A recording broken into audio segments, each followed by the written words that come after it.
Hi, I'm Brie. Not the cheese, but your resident chica girly. Welcome to Palaman with Brie. Every great slice needs a good palaman. And every good day deserves a great conversation. Whether it's about life, creativity, pop culture, or the little moments in between. There's always something worth spreading. So grab a snack, get comfy, and let's dive into today's episode.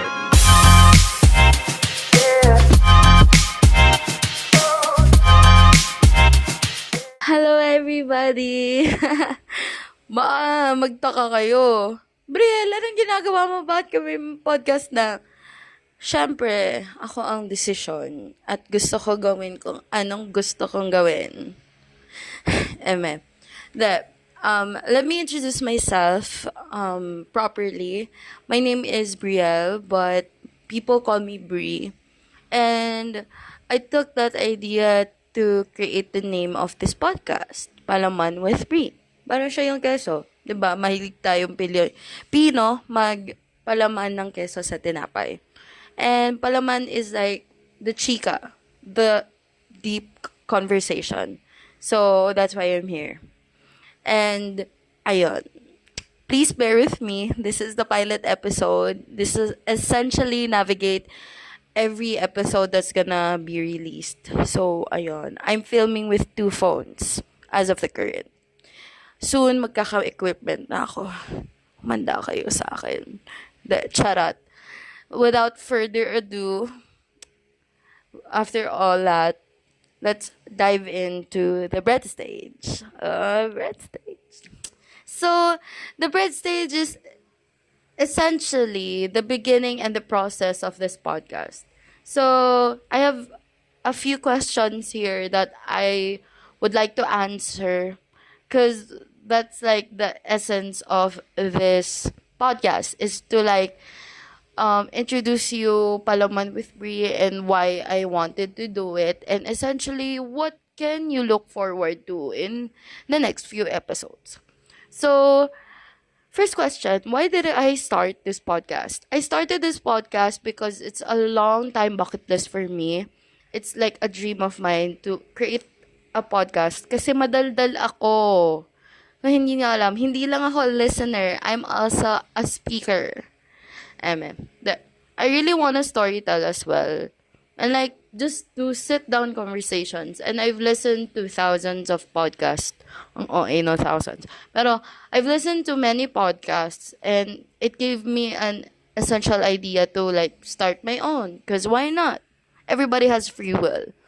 And fun fact, nung pandemic, me and my friend, shout out kay Harvey, we were so essentially going to make a podcast about K-pop and silly things in life, but it didn't push through so many complications. Like we already had social media, we already had a logo, we had already the name when we first recorded our first episode. Wala. Dito mo tugmate kasi pandemic yon, so online lahat. And ayun, nalimutan na din namin yon after the pandemic ended. So ayan. So why is it essentially called Palaman with Brie? Kung alam niyo yung Brie na cheese, nun ko kasi na-associate yung sarili ko ngayon. Like, literal lahat ng username ko, like, lahat ng account device, chuchu, it's called Queso Brie Cheese, Quesong Puti. Like, lahat, like, in-associate ko na yung sarili ko with cheese. And I essentially wanted to make it a little in the pun side. Parang catchy ba? Na parang Palaman with Brie. Since I am the, like, palaman, we add more palaman. Like, the filling, the chika, the kwento. So, that's why I essentially called it Palaman with Brie. And then, ayun nga, the palaman is essentially, the idea is, it's like about stories, experience, passions, and lessons that essentially adds flavor. And that's what I want for this podcast to be. Like, to just sit down, magkwentuhan tayo. Ganon. And what can you expect from me in future episodes? Gusto ko lang sabihin, hindi ako regular na magpo-post. Magpo-post ako kung kailan ko gusto. Which is, malalaman natin kung may guest.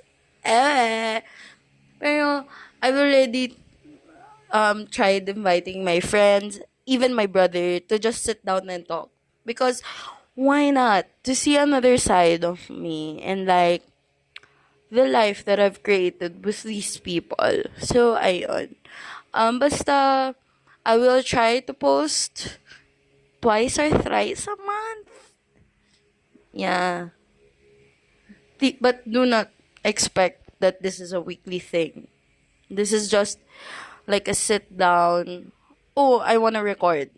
Let's go. Ganon. But surely, a second episode is gonna come out like a week or two after this. So, ayan. And now, after the bread, let's go to the filling, the palaman. So, essentially, what does palaman mean?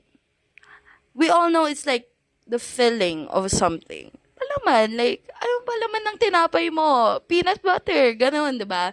But essentially here in Palaman with Brie, I realized hindi lang siya wordplay. Ano siya?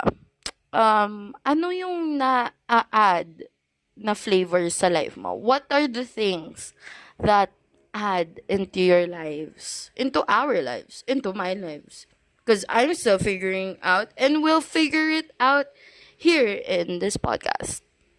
To me, your palaman is like the conversations that you make at 2 a.m. or like the TikToks that you've felt at 10 a.m. and 10 p.m., you know? And like the joys that bring in your lives. Alam niyo yun? Yung nag-a-add ng flavor ba? Kunyari, ako, yung pagfa-fangirl ko, yun ang palaman ng buhay ko. One of the palaman ng buhay ko. And I guess kayo din, essentially, meron kayong fangirl stage or like fangirl parts in your lives. So, ganon. I think the little things in your life, I think that what makes your palaman. Kat, like yung akin, yung going back sa akin, na why I wanted to create this kasi sobrang dami nagsaspark na sobrang na dami pa. Hindi, maraming creativity na nagsaspark sa utak ko. Like, kunyari may sticker idea ko. O, latag ko yan. Tapos gagawin ko kapag, like, ready na ako i-digest siya. And like, my love for storytelling. Kasi, I've always wanted to be a theater major. To my OGs, alam nila yan. Na, I really wanted to be a theater major. And like, I love storytelling. Kapag nanghihingi ng kwento yung mga kaibigan ko, kukwentuhan ko sila. Magkukwento ako para sa inyo. Yeah. And yun nga, I think it's also the essence of learning and yung curiosity sa brain natin na parang I want to learn something new. I'm curious if kung ginawa ko ba to, may mangyayari ba? Masasatisfy ba yung curiosity ko? Kasi nagawa ko na siya eh. So, ayun. I think those little things that spark in you and like, overall, essentially like, tells you na, uy, parang pwede to. I think that's your palaman. That's my palaman. As of right now. And syempre, growth. Syempre, in growing, di ba? We want to like, it comes and it goes. Like, parang, does this Does this help me grow? Does that help me grow? Sana may natutunan kayo sa akin. Sana nagme-make sense ako. Ayun.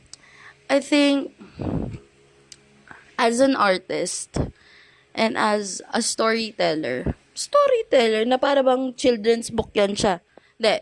As a storyteller and as an artist, you know, it comes, those things essentially turns into growth. That's why I wanted to create this podcast, because not only I want to learn for myself, but I want to learn from other people. Ayun. And then,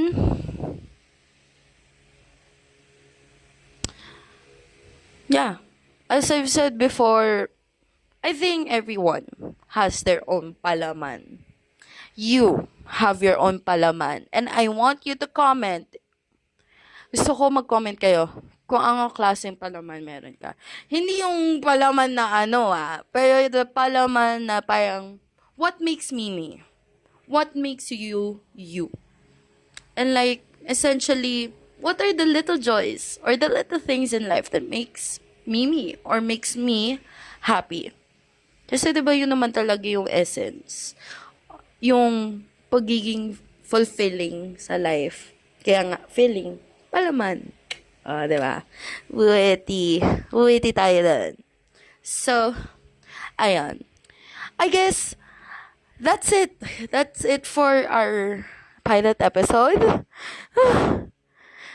That's it for our pilot episode. I hope that you got to learn onte from me sa mga pinagsasabi ko kanina. And like, you know, yung mga little things na why I created this podcast in general. And like, it's not just like an impulsive thought. Matagal ko nang pinagplanuhan to. Matagal ko nang gusto itong gawin. Like, almost 5 to 6 years in the making. So, why not start now? Diba? And, ayun, to end this pilot episode, every time I'm gonna end the podcast, before we wrap up, I'm gonna share you a little palaman.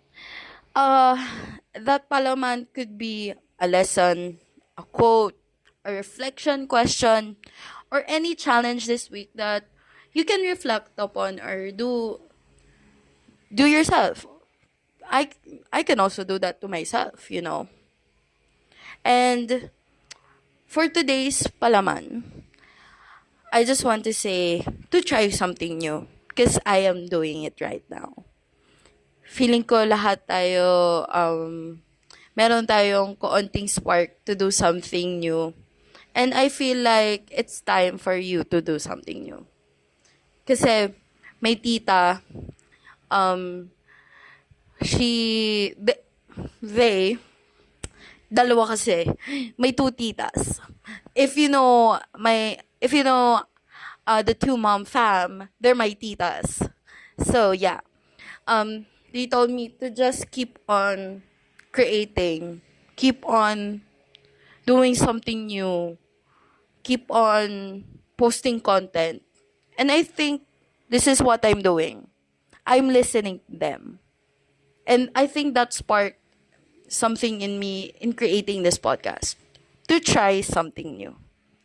So there. Yeah. So thank you for listening. I hope to see you on the next episode. And yeah, this has been Bree. And this has been Palaman with Bree. See you on the next episode, everybody. Bye.